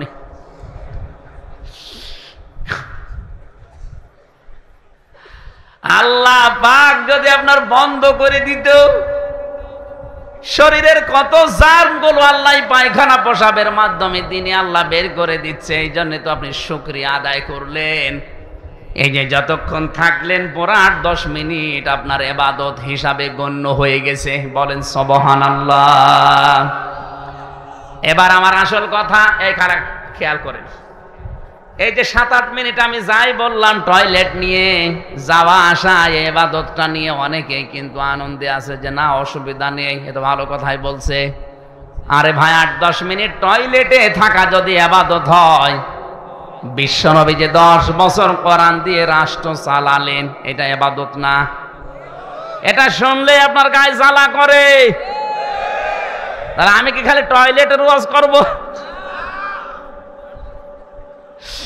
টয়লেটের আদব কায়দা, এই কথাগুলো শুনলে খুব ভালো লাগছে। হুজুর আরো বলেন 10 মিনিট ধরে। 10 মিনিটে যদি আপনি এত আনন্দ পান, 10 বছরে আপনার আনন্দ আরো বেশি পাওয়া দরকার। ওই আনন্দটা আমরা দুনিয়ার বিষয় মনে করে ছেড়ে দিয়েছি, এই জন্য আজ তামাম দুনিয়ার মুসলমানেরা জুলুমের শিকার। কথা কত দূর গেল আপনি মনে হয় টের পাননি? টের পেয়েছেন? সুতরাং ইবাদত শুধু টয়লেট না, ইবাদত শুধু প্রসাব পায়খানা না, ইবাদত এই পৃথিবীকে কোরআন দিয়ে চালানো ইবাদত। যতদিন আজরাইল না আসে এই দায়িত্ব আমাকে পালন করতেই হবে, পালন করাই লাগবে। এই সূরার মূল কথা, শেষের কথা এইটা ছিল। আমি পড়েছি 43 আর 44 নাম্বার আয়াত। এর উপর প্রথম থেকে আল্লাহ আলোচনা করেছেন আদম আর হাওয়াকে নিয়ে, তাদেরকে বানানো, তাদেরকে সেজদা দেওয়া, তাদেরকে কিছু শেখানো, এই সমস্ত কথাগুলো ছিল। আল্লামা আদম আল আসমা কুল্লাহা সুম্মা আরাদাহুম, এই আয়াতের ব্যাখ্যায় আমরা অনেকেই মনে করি আদম এবং হাওয়াকে মহান আল্লাহ পাক শুধু নাম শিখিয়েছিলেন আদমকে, এ কচু, আলু, পটল, ঝিঙ্গা না। ওনাকে যত গুরুত্বপূর্ণ বিষয় দুনিয়াতে আছে, সব ন্যায় এবং অন্যায়ের মৌলিক বিষয়গুলো একটা ক্লাসে আল্লাহ তাকে শিখিয়েছিলেন। আসমা এসএমের বহু বছর, এর ভেতরে তাফসিরের ভেতরে আমি পেয়েছি পৃথিবীতে যত ন্যায় এবং অন্যায় এর মৌলিক বিষয়, যত বিবেক কাজ করে, সব ওই ক্লাসে আল্লাহ আদমকে শিখিয়েছিলেন। কারণ ক্লাস নিয়েছে সরাসরি কে? আর ছাত্রকে আদম নবী। জায়গা কোনটা? আপনি কি একটু চিন্তা করতে পারেন? যিনি ক্লাস নিচ্ছেন তিনি সরাসরি আল্লাহ, যিনি ক্লাস করছেন তিনি সাধারণ মানুষ না, তিনি নবী। আর যে জায়গায় ক্লাস হচ্ছে এটা রাজশাহী ভার্সিটি না, কোন জায়গা? এত বড় একটা গুরুত্বপূর্ণ ক্লাসে আলু, পটল, ঝিঙ্গা এইটা শেখাবে আপনার মনে হয়? ওগুলো তো এমনি শেখানো যায়। উনি শিখিয়েছিলেন এইটা, মানব জীবনের ন্যায় কি, অন্যায় কি, এইগুলো আল্লাহ ওই ক্লাসে শিখিয়েছিলেন। এই জন্য বাবার পক্ষ থেকে আমরা ওইটা অটোমেটিক পেয়ে গেছি। ন্যায় কোনটা, অন্যায় কোনটা, এটা আমরা এমনিতেই জন্মগতভাবে বুঝি, কারণ ওই বাবার পক্ষ থেকে পেয়েছি। এই কথাগুলো প্রথম দিক থেকে রুকুর প্রথমে ছিল। আল্লাহ রাব্বুল আলামিন শেষ পর্যন্ত আদম আলাইহিস সালামকে জানিয়ে দিলেন, হে আদম, তোমাকে আমি পাঠিয়ে দিলাম তোমার স্ত্রী এবং ওই শয়তানকে সাথে দিয়ে, সাথে পাঠালাম আমার হেদায়াত, আমার পথ নির্দেশিকা। যদি মেনে আসতে পারো, যেখান থেকে পাঠিয়ে দিলাম আবার এই জায়গায় ফিরিয়ে নিয়ে আসবো। আর যদি মেনে নিয়ে আসতে না পারো, ওয়া ইন্না জাহান্নামা লামাউইদুহুম আজমাইন, যারা মানবে না তাদেরকে ওই শয়তানের সাথে একত্রিত অবস্থায় জাহান্নামে পাঠাবো। কোন জায়গায়? বলেন বলেন। এবার আলোচনা শুরু করছি আয়াত থেকে। আল্লাহ রাব্বুল আলামিন যে হেদায়েত বাণী পাঠিয়েছেন যুগে যুগে, তার সর্বশেষ হেদায়েতের নাম হচ্ছে কোরআনে কারীম। হুদাল লিন্নাস, হাদা বায়ানুল লিন্নাস। এই কোরআনে কারীম থাকার পরেও যারা আল্লাহর বিধানগুলো মেনে চলতে পারে না, ব্যর্থ হয়, ওই মানুষগুলোকে আল্লাহ শয়তানের সাথে জাহান্নামে একত্রিত করবেন। এই জন্য আজমাইন বহু বচন দিয়েছেন।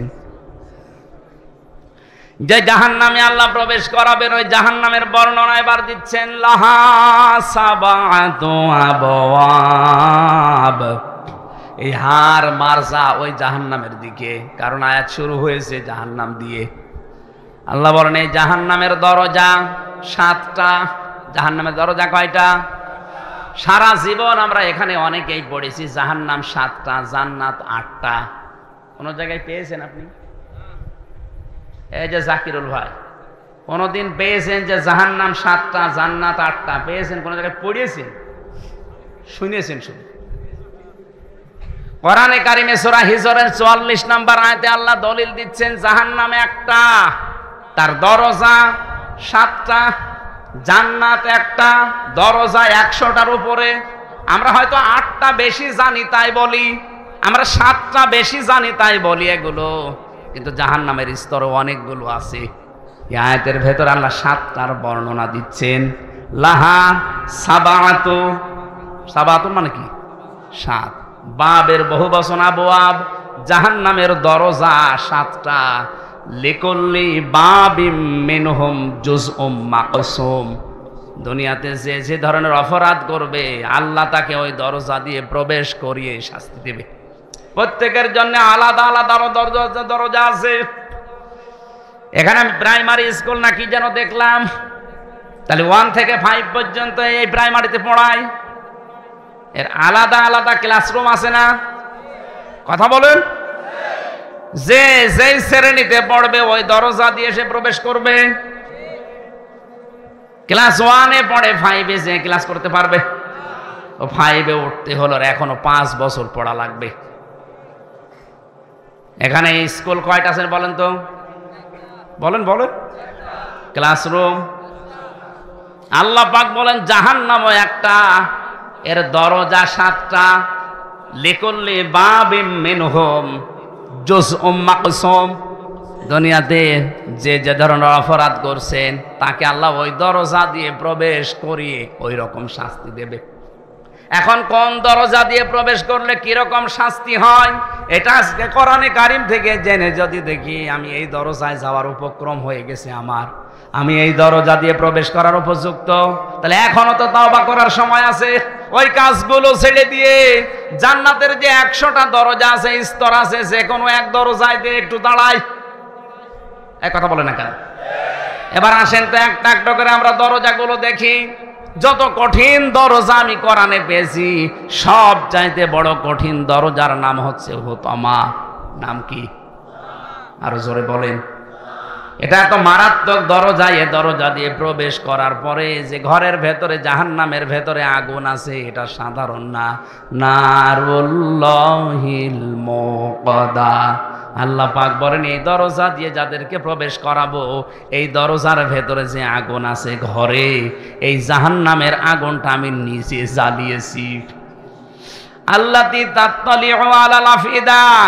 এই আগুনের বৈশিষ্ট্য হচ্ছে গুণাগুণ হচ্ছে দুনিয়ার আগুন কোন জায়গায় লাগলো ওই জায়গা পুড়ে যায়, আর জাহান্নামে হুতামার এ দরজা দিয়ে প্রবেশ করে যে আগুন পাবেন, ওইটা যেখানেই লাগবে আগে কলিজা পুড়ে যাবে। রাজশাহীবাসী কথাটা কত মারাত্মক কথা। শরীরে লাগলে শরীর পড়বে না, আগে কলিজা পড়বে। এখন এই মারাত্মক ভয়ঙ্কর জাহান্নামের এই দরজা দিয়ে প্রবেশ করবে কারা? মানুষ হত্যা করেছে যারা, জেনা করেছে যারা, না একেবারে ছোট ছোট অপরাধের কথা আল্লাহ দিয়েছে, যেটাকে আমরা গোনায় মনে করি না। এখন দেখেন তো আমাদের ভেতরে এটা আছে কিনা। আমি কথা কি বোঝাতে পারছি? কথা বুঝতেছেন? প্রথম নম্বর দরজার নাম হুতামা। এখানে যাবে কারা? ওয়াইলুল লিকুল্লি হুমাযাতিল লুমাযা। যারা সামনে পেছনে মানুষের নিন্দা করে, বদনাম করে।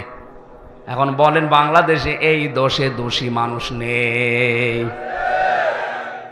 সামনে পেছনে মানুষের যারা বদনাম করে বেড়ায়, মানুষের নামে আন্দাজে দোষ দেয়, এটা খারাপ ধারণা করে একজনের প্রতি, এটা যে কত বড় ভয়ঙ্কর অপরাধ। এই অপরাধটা বাংলাদেশে যদি না থাকতো, আমার তো মনে হয় হাজারো মানুষ জুলুম থেকে বেঁচে যেত।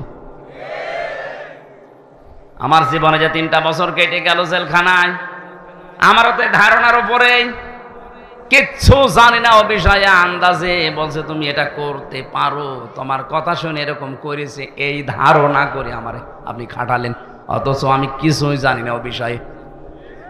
শুধু আমি একা না, হাজারো মানুষ আজ এই ধারণার বশবর্তী হয়ে মিথ্যা অভিযোগে অভিযুক্ত হয়ে অনেকেই বিভিন্ন জেলখানায় আছে। জমি জায়গা নিয়ে মারামারি ছিল, গন্ডগোল ছিল, এখন আর পেরে উঠছে না, করবে কি? 4 বছরের নাতি দিয়ে এর নামে ধর্ষণের মামলা দিয়ে জেল খাটাচ্ছে 7 বছর। আপনার বিশ্বাস না হলে আপনি রাজশাহী চলেন, গাজীপুরের কাশিমপুর কারাগারে আমরা 10,000 মানুষ ছিলাম, 4 জেল মিলে। আমার মনে হয় নারী পুরুষের এই ধর্ষণ মামলাটাই প্রায় ওখানে 3,000। সব এরকম, কিচ্ছু জানে না। হয়তো মারামারি হয়েছিল 10 বছর আগে, ওরে ঘায়েল করবে কি দিয়ে, কিছুই পায় না। যখন 3 বছরের ছোট নাতি দিয়ে ওর নামে ধর্ষণের মামলা চালিয়ে 7 বছর জেলে দিয়েছে। এটা মানুষের প্রতি একটা ধারণা করা কত খারাপ, মারাত্মক। তাফসিরের ভেতর থেকে এবার শোনাচ্ছি শিক্ষার জন্য। এটা যারা করছেন তারা থামেন, নয়তো আপনার জন্য হোতামা নামক দরজা কিন্তু উন্মুক্ত হয়ে আছে। ওই দরজায় যে ফেরেশতা আছে তার নাম মালেক। নাম কি? ও কিন্তু দাঁড়িয়ে আছে, যেই যাবেন বলবে এদিকে আয়। কেন আসলি হোতামায়? এ জায়গায় কেন আসলি? এটা তো খারাপ জায়গা, আল্লাহ জ্বালিয়েছে আগুন। তুই দুনিয়ায় থাকতে কথাগুলো শুনিস নাই? কাল্লা লায়ুম বাজান্না ফিল হোতামা অমা আদরাকা মাল হোতামা। আপনি জবাব দিতে পারবেন না, এজন্য জবাব আমি এখন দিয়ে দেই। আন্দাজে কারো সামনে পেছনে বদনাম করবেন না, উল্টা পাল্টা ধারণা কারো উপরে করবেন না। ধারণা করা এটা যে কত বড় মারাত্মক অপরাধ। ইমাম মালিক রহমতুল্লাহ আলাইহির জামানার একটা কাহিনী আমি তাফসিরে পেয়েছি। একটা মহিলা মারা গেছে, তাকে ধোয়ানোর জন্য পাশের বাড়ির এক মহিলা এসেছে লাশ ধোয়াবে। ভালো করে শিক্ষা নেওয়ার জন্য শুনবেন। টয়লেট পরিষ্কার করিয়েছে, হঠাৎ এই রানের উপরে যে হাত দিয়েছে, হাত গেছে আটকে, আর ছড়ে না। বহু চেষ্টা করছে, কয়েক ঘন্টা ধরে হাত ছড়ছে না। এলাকায় যিনি ইমাম সাহেব ছিলেন তিনি ফতোয়া দিলেন, এক কাজ করেন, এই জীবিত মহিলার তো হাত কাটা যাবে না, এই মরা মহিলার চামড়া কেটে ওখান থেকে বাদ দিয়ে দেন। মৃত মহিলার স্বামী আর সন্তান বলছে, না আমার স্ত্রীও ভালো, আমার মাও ভালো। মারা গেছে সে নেককার মহিলা, তার লাশ কেটে এখন বাদ দিয়ে দেবেন চামড়া, আমরা মানি না। দরকার হয় যদি বেশি প্রয়োজন হয় ওই মহিলার হাত কেটে বাদ দিয়ে দেন। ওই মহিলার স্বামী বলছে, না আমার স্ত্রী নেককার, আমার মন মতো। আমি এখানে একটা প্রশ্ন করছি, আমি স্বামী সহ যত স্বামী বসে আছে, কোরআন আমার সামনে আছে, 100% আল্লাহকে সাক্ষী রেখে গ্যারান্টি দিতে পারবেন যে আপনার স্ত্রী আপনার কাছে 100% মন মতো?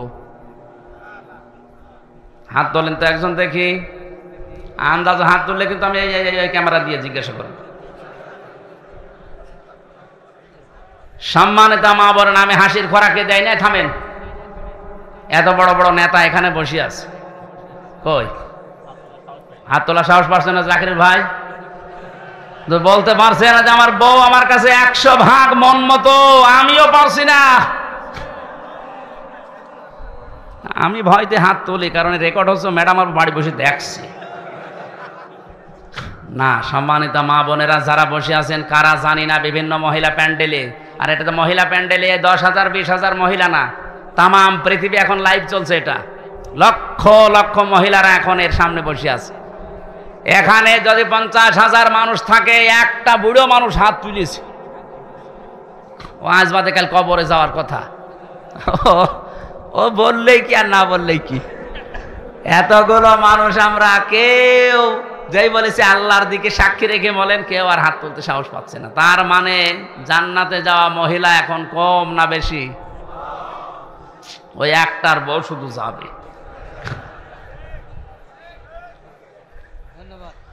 আলহামদুলিল্লাহ, যাক, বুড়ো মানুষ হলো ভালো। আপনার বউর জন্য আমরা দোয়া করব। আপনি হাসতেছেন, বলেন তো একটা মানুষ বাদ দিয়ে কেউ সাহস পাইল না? এ লোকটা যখন বলেছে আমার বউ আমার মন মতো, আমি হাত কাটতে দেব না, আমি তো এসেছিলাম উপকার করার জন্য, আর এখন আমার এই বিপদে ফেল।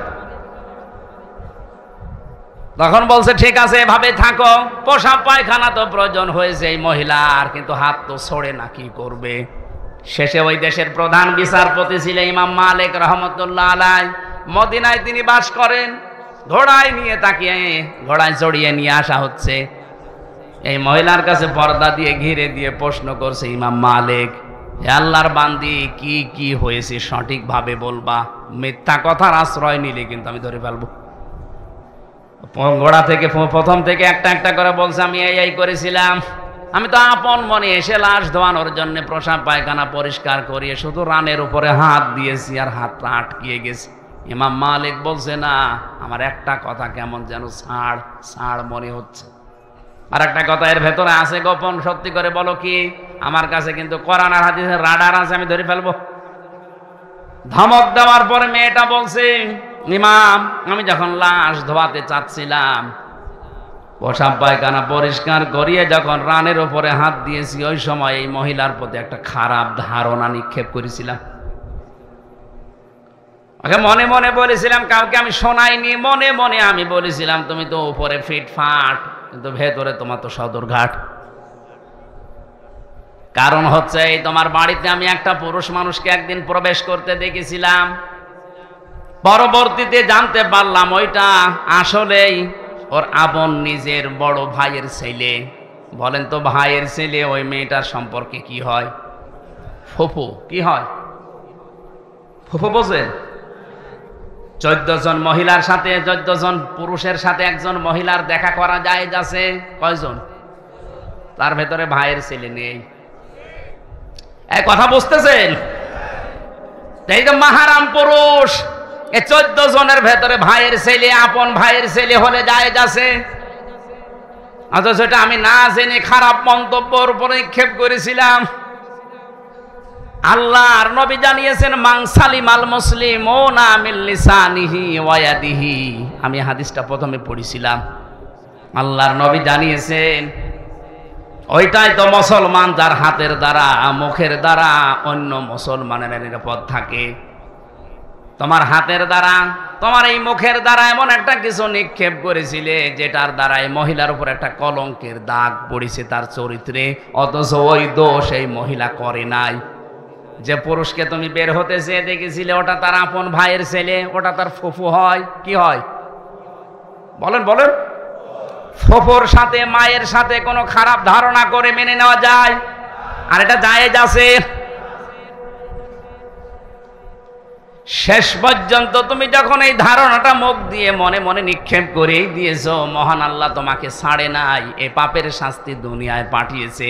সূরা নিসা 5 নম্বর পারা 15 নম্বর পৃষ্ঠা 13 নম্বর লাইনের 112 নম্বর আয়াতে এই আয়াতের দলিল আছে, ওমাই ইয়াকসিব খাতিয়াতান আও ইসমান সুম্মা ইয়ারমি বিহি বারিয়ান ফাকাদ হিতামালা বুহতানা ওয়া ইসমাম মুবিনা। এটা ইবনে কাসিরে আছে। আল্লাহ পাক বলেন দুনিয়াতে এমন বহু মানুষ আছে নিজে অন্যায় করে, আর অন্যায়টা যখন হয়ে যায় তখন একটা নিরপরাধ মানুষের ঘাড়ের উপরে দোষটা চাপিয়ে নিজে ভালো সাজে। এই দেশে নেই? এই কথা বলে না কেন? নিজে অন্যায় কাজ করেন, নিজে ঘুষ খান, নিজে সুদ খান, আর একটা নিরপরাধ মানুষের উপরে দোষটা চাপিয়ে দিয়ে তার জীবনটা নষ্ট করে দেন। আল্লাহ বলেন ফাকাদ ইহতামালা বুহতানা ওয়া ইসমাম মুবিনা। এরকম অপরাধ যারা করে তারা যেন প্রকাশ্য পাপের বোঝা বহন করে নিয়ে বেড়ায়। আজ হয়তো আমরা এটা দেখতে পাচ্ছি না, তাই যদি আদম নবীর ওই শরীয়ত থাকতো তাহলে গোনাগুলো আজ আমরা দেখতে পেতাম, আপনি রাস্তায় বের হতে পারতেন না। বাংলাদেশে বহু মামলা যারা দায়ের করে, এই মামলাগুলোর আয়ু যারা আছে, মামলাগুলোর বাদী যারা আছে, আমার তো মনে হয় হাজারো মানুষ ধরা খেত, রাস্তায় বের হতে পারতো না। তুমি যখন এই অন্যায়টা করেই ফেলেছ, তোমার শাস্তি আছে কোরআনে কারিমে দুইটা। ওয়াল্লাযীনা ইয়ারমুনাল মুহসানাতি সুম্মা লাম ইয়াতু বিআরবা'তি শুহাদা ফাজলিদুহুম সামানিনা ওয়ালা তাকবালু লাহুম শাহাদাতান আবাদা ইলা আখিরি আয়াত। সূরা নূরের 4 নম্বর আয়াতটা তিনি তেলাওয়াত করলেন। উপস্থিত স্বামী দুইজন আছে, ওর স্বামী আর মৃত মহিলার স্বামী, দুইজনকে বললেন আমি প্রধান বিচারপতি এই দেশের, কোরআনে কারিম দিয়ে রায় দিয়ে দিলাম, এই মহিলা যদি নিরপরাধ কোনো নেককার মহিলার উপরে জেনার তহমত, ধর্ষণের তহমত, ব্যভিচারের তহমত লাগায়, আর যদি 4 জন সাক্ষী জোগাড় করতে না পারে, তাহলে তার প্রথম শাস্তি 80টা বেত মারা। 2 নাম্বার, কোনো দিন তার সাক্ষী আর কবুল হবে না, আদালতে গ্রহণ করা হবে না। ওর যেহেতু সাক্ষী নেই, তাহলে 80টা বেত মারা লাগবে এখন, আর জীবনে বেঁচে থাকতে ওর সাক্ষী আর আদালতে গ্রহণ হবে না। এই আয়াতটা যদি আজ বাংলাদেশের সংসদে 53 বছর আগে কায়েম থাকতো, এই কথা বলছেন, কত মানুষের সাক্ষী এমনি বাতিল হয়ে যেত। আমরা মামলার চার্জশিট দিয়েছে, বিচার শুরু হবে। বলেন তো এই মামলায় কিছুই আমি জানি না, আনসার আর কি যেন নাম দিয়েছো, জীবনে ছাতা নামও শুনি নাই। এখন এই মামলায় যারা সাক্ষী দেবে, মামলার আয়ু যিনি আছেন অবশ্যই সাক্ষী তো আছে, নাই তো রিপোর্ট দিল কি করে? এই সাক্ষী যারা দেবে, কোরআন আমার সামনে, আল্লাহর কসম, এই মামলায় যারা সাক্ষী দেবে, বলেন একটা কথাও সত্য বলতে পারবে না, সব বানিয়ে মিথ্যা কথা বলা লাগবে। যারা কোনো নিরপরাধ মানুষের উপরে কোনো দোষ চাপিয়ে, ওটা যদি সত্যি সত্যি না হয়, প্রমাণ না হয়, তাহলে 2টা শাস্তি কোরআন তাদের দিয়েছে। 80টা বেত মারা লাগবে। 2 নম্বরে, জীবনে আদালতে তার কোনো সাক্ষী মরণ পর্যন্ত কবুল হবে না, গ্রহণ হবে না। জল্লাদকে ডাক দিয়ে বলে শুরু কর। 80টা বেত মারা শুরু হয়ে গেছে, 79টা পার হয়ে গেছে, কিন্তু হাত খোলে না। জল্লাদ ডাক দিয়ে বলে, ইমাম, কোরআন দিয়ে তো রায় দিলেন, কিন্তু হাত তো খোলে না। ইমাম মালিক বললেন, না, ওয়া তাম্মাত কালিমাতু রাব্বিকা সিদকাও ওয়া আদলা লা মুবাদদিলা লিকালিমাতি। কোরআনে কারিমে আল্লাহ বলেন, আমার কালামে যা কথা আছে সব সত্য কথা, সব ইনসাফপূর্ণ কথা, আর কোনোদিন আমার কালামের কথা পরিবর্তন হবে না। যেহেতু আমি 80টা বেতের কথা জানিয়েছি, সামানিনা, 80টা মারতে হবে, 79টা হয়েছে। আমি আল্লাহর কোরআনে 100 ভাগ বিশ্বাস করি, বিচার আমি কোরআন দিয়ে করেছি, এটা সঠিক হয়েছে, তুমি আর একটা মারো। জল্লাদকে যখন বলে আর একটা মারো, সঙ্গে সঙ্গে 80টা শেষ হতে হাত চট করে খুলে যেতে দেরি হয়নি। আমি শুধু সুবহানাল্লাহ নাউজুবিল্লাহ পড়ার জন্য বলি নাই। এখানে শিক্ষা কি? নিরপরাধ কোন মানুষের উপরে যে বিষয় সে জানে না, এরকম একটা তহমত যদি কেউ লাগিয়ে দেয়, ওটা যেন প্রকাশ্য পাপের বোঝা বহন করে নিয়ে বেড়ায়, এটা কিন্তু ওই মহিলাকে দিয়ে আল্লাহ দেখিয়েছেন। আমার মনে হয় এটা যদি আজ বাংলাদেশে আল্লাহ দেখাতো, কত মানুষ এমনিতে ওয়াজের আগে ভালো হয়ে যেত।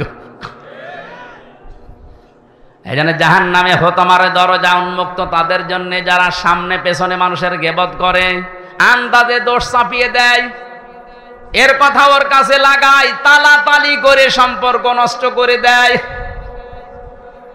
এই এতটুকু অপরাধের কারণে এই ভয়ঙ্কর দরজা দিয়ে আপনি যাবেন, আপনি কোনোদিন কল্পনা করেছেন? এখানে হাজার হাজার মানুষ, আমার মনে হয় অনেক মানুষ এমন পাওয়া যাবে, দুনিয়ার কোনো বিষয় নিয়ে কথাবার্তা বন্ধ করি, আজ 3 দিন 7 দিন 10 দিন 3 বছর কথা বলে না। কি অপরাধ করেছে? মুরগিতে ধান খেয়েছে, এই অপরাধ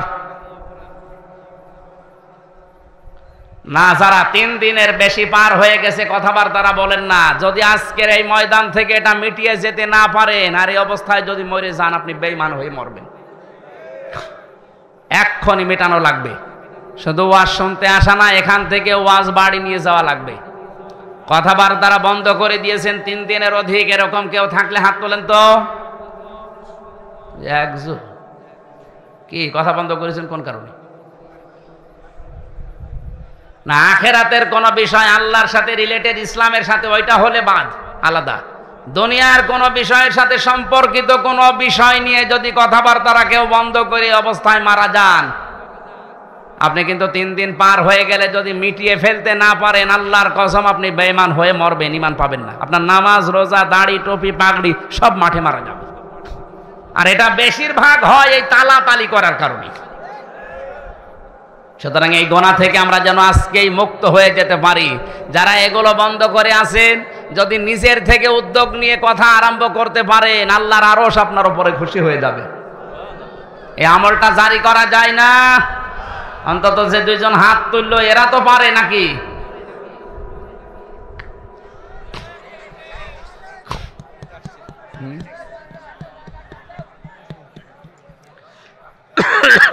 গরমে তো কথা বলা কঠিন হয়ে যাচ্ছে।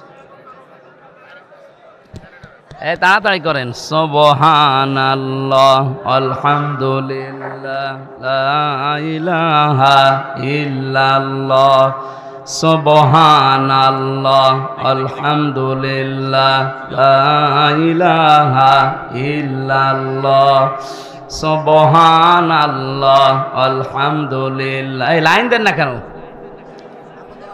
তাড়াতাড়ি দেন। সুবহানাল্লাহ, আলহামদুলিল্লাহ, লা ইলাহা ইল্লাল্লাহ, লা ইলাহা ইল্লাল্লাহ, মুহাম্মাদুর রাসূলুল্লাহ। সম্মানিত ভাইরা, গরমে যে অবস্থা, আপনারা বসে আছেন, ধন্যবাদ আপনাদেরকে। এখন প্রায় রাত 12টা বেজে যাচ্ছে, তাহাজ্জুদের সময় হয়ে যাচ্ছে। আর 7টা যে বিষয় ছিল এর ভেতরে একটা একটা করে বলতে গেলে ফজর হয়ে যাবে। আমরা যতটুকু শুনেছি, এই গোনা থেকে অন্তত আমরা যেন আজকেই নিজেকে মুক্ত রাখতে পারি। 2 নম্বর অপরাধ হচ্ছে আয়াতের পরে আল্লাযী জামা মাল ওয়া আদ্দাদা, যারা মাল সম্পদ জমা করে আর বারবার হিসাব করে।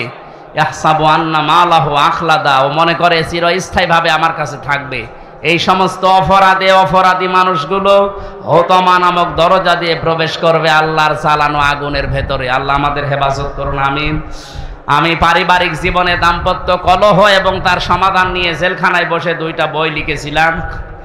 বিশেষ করে যে এইটা পুরুষের জন্য একটা, মহিলার জন্য একটা, পরিবারে কেন অশান্তি হয় এবং এটা মেটানোর 17টা পদ্ধতি আছে। এটা অ্যাপ্লাই করবেন আপনার মেয়েকে, আপনার বউকে, আপনার বোনকে, মাকে দিয়ে। এটা অবশ্যই নিয়ে যাবেন গাড়িতে বা স্টেজে আছে, এটা মোনাজাতের পরে নিয়ে ওদেরকে উপহার দেবেন, আমিন। আজকে কালকে আসর থেকে মাগরিব পর্যন্ত 7 প্রকার মানুষকে আল্লাহ ঘৃণা করেন, 27 প্রকার মানুষকে ঘৃণা করেন। আমি সামারাইজ করে 7 প্রকার বানিয়েছি কোরআন দিয়ে। এটা কালকে রাজশাহী বাগমারাতে বলা হবে। কোন জায়গায় যেন? হ্যাঁ, বানিয়া নরদাস, ওখানে আসর থেকে মাগরিব পর্যন্ত আগামীকাল এই 27 প্রকার মানুষের ভেতরে 7 প্রকারের কথা বলবো। আল্লাহ যাদেরকে ঘৃণা করেন ওই জায়গায় কথা হবে ইনশাল্লাহ। আগামীতে নভেম্বর, ডিসেম্বর বা জানুয়ারি, ফেব্রুয়ারিতে এখানে যে কামিল মাদ্রাসা আছে না, ওই জায়গায় ফেব্রুয়ারিতে একটা ডেটের কথা চলছে। আর এই যে আমার মহাসিন ভাই নাকি আবু বকর, কি জানো না, আবু বকর মৃধা ভাইয়ের একটা দাওয়াত নেওয়ার কথা চলছে। ওনারটা হয়তো এই যে এই তাহেরপুর পৌরসভার পাশে কোথায় যেন। আমরা আলাদা আলাদা সাবজেক্টের উপরে কথা বলবো ইনশাল্লাহ। সামনে আসবো, আমরা হেদায়েতমূলক কথা বলার চেষ্টা চালাবো। আমরা ডেট আছে কিন্তু যেখানে সেখানে তো দেওয়া। জাকির ইসলাম ভাই, শান্ত ভাই আমার নগদ 5,000 টাকায় মাহফিলে দিয়েছেন, আল্লাহ যেন কবুল করে। জাকির ভাইকে আমি অনেক দিন থেকে, প্রায় সেই 14-15 সাল থেকে পরিচয় আমার সাথে। আল্লাহ তাকে ইসলামের জন্য কবুল করুন, আল্লাহুম্মা আমিন। রব্বানা যালামনা আনফুসানা ওয়া ইল্লাম তাগফির লানা ওয়া তারহামনা লানাকুনান্না মিনাল খাসিরিন। এই মোনাজাতটা বসে করেন, বসেন মোনাজাতের পরে। গরম তো আমি জানছি, বসেন, কষ্ট হচ্ছে আমি জানছি। মোনাজাতের পরে বইটা নিয়ে আপনার স্ত্রীকে আর স্ত্রীরা স্বামীকে দেবে। আমাদের প্রধান অতিথি এমপি সাহেব দোয়া চেয়েছেন, আমরা মোনাজাত করছি। বসেন ভাই, বসেন। রব্বানা লা তুযিগ কুলুবানা বা'দা ইয হাদাইতানা ওয়া হাব লানা মিন লাদুনকা রাহমাতান ইন্নাকা আনতাল ওয়াহ্হাব। রব্বুল আলামিন, রাজশাহী জেলার বাগমারা থানার অন্তর্গত মাঝগ্রাম, দক্ষিণ মাঝগ্রাম এলাকাবাসী কর্তৃক আয়োজিত তাফসিরুল কোরআন মাহফিলে হাজার হাজার বান্দা বান্দি একত্রিত হয়ে আমরা চাতক পাখির মতো তোমার কোরআনে কারিম থেকে কথা শুনছিলাম। যতটুকুই শুনেছি আমাদের প্র্যাকটিক্যাল লাইফে আমল করার তৌফিক দাও। সওয়াবগুলো নবীজির রওজায় পৌঁছিয়ে দাও। দুনিয়ার মাটির নিচে যারা ঘুমিয়ে আছে তাদেরকে ক্ষমা করে দাও। মাহফিলের সম্মানিত সভাপতি বিশিষ্ট আলেমে দ্বীন তোমার বান্দা মাওলানা মোজাম্মেল হককে কবুল করো। প্রধান অতিথি জনাব আবুল কালাম আজাদ সাহেবকে মঞ্জুর করে নাও। জনগণের যে বিশাল দায়িত্ব তার মাথার উপরে, 3.5 থেকে 4 লাখ মানুষের মাথার উপরে দায়িত্ব তার। এই মানুষগুলোর দায়িত্ব অমরের মতো পালন করার তৌফিক দাও। এত ধোলা উঠছে মানুষের। আল্লাহ তাআলা ডাক্তার আব্দুল বারী যে খেদমতে আছে জনগণের ক্লিনিকের মাধ্যমে, এটা তার ইবাদত হিসাবে মঞ্জুর করে নাও। আমার জাকিরুল ইসলাম শান্ত ভাই সহ জনাব ওহিদুল ইসলাম সহ নাম না জানা যত মানুষ এখানে আমিন আমিন করছে, আমাদেরকে খালি হাতে ফেরত না দিয়ে হাতটা ভরে দাও। সম্মানিত মা বোনদেরকে তুমি ফাতিমার মতো, আয়েশার মতো বানাও। এ মাহফিল যাদের মাধ্যমে এসেছি, হাফেজ আব্দুর রশিদ সহ, আফতা মাহমেদ সহ নাম না জানা যত আলেম এখানে বসে আছে, আলেমদেরকে আলেম হিসাবে তুমি কবুল করো। আগামীতে এই মাহফিলটা কোরআনের জন্য বিশাল আকারে মঞ্জুর করে নাও। কখন কার মরণ আসে আমরা জানি না, একবার হলেও যেন তোমার এই কালামটা পড়তে পারি, লা ইলাহা ইল্লাল্লাহু মুহাম্মাদুর রাসূলুল্লাহ। এই যে বইটা স্টেজে পাওয়া যাচ্ছে, এখান থেকে নিয়ে আপনার স্ত্রীকে আর স্ত্রীরা আপনার স্বামীকে, আপনার ভাইকে উপহার দেবেন। পারিবারিক জীবনে পরকীয়া প্রেমগুলো আমরা চাই, এগুলো দূর হবে। বইটা পড়াবেন,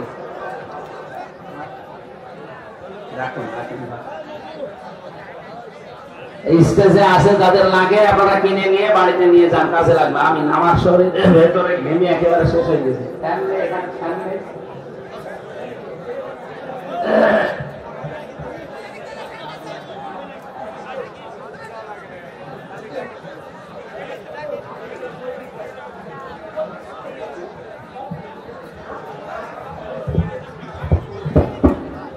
সম্মানিত মুসল্লি কেরাম, আপনারা অত্যন্ত ধৈর্য সহকারে আজকের এই তাফসীর মাহফিল কবুল করলেন, এজন্য আমাদের পক্ষ থেকে কৃতজ্ঞতা জানাচ্ছি। আপনারা আবার শান্তি শৃঙ্খলার সাথে রাস্তা দিয়ে যাবেন।